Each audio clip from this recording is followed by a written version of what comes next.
Les parents de César, les Julie, descendent d'une ancienne famille de souche noble, comme la plupart des consuls de Rome. César lui-même, comme tout aristocrate romain qui se respecte, s'est déjà distingué en droit, en politique et dans l'art de la guerre. Les magistrats de haut rang sont des consuls. 2 d'entre eux sont désignés pour diriger les affaires de l'État pendant 1 an. En 60 avant Jésus-Christ, le consul élu est César.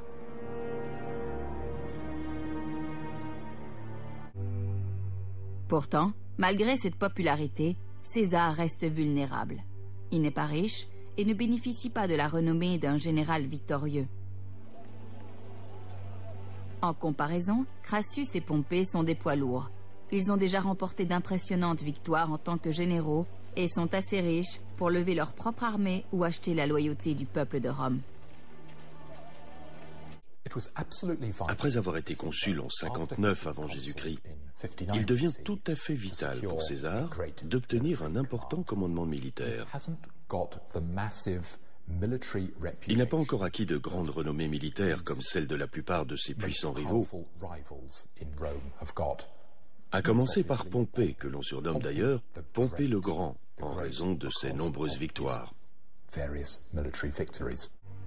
À la fin de son mandat de consul, César reçoit le commandement des provinces de Gaule cisalpine, de Gaule transalpine et d'Illyrie pour une durée de 5 ans.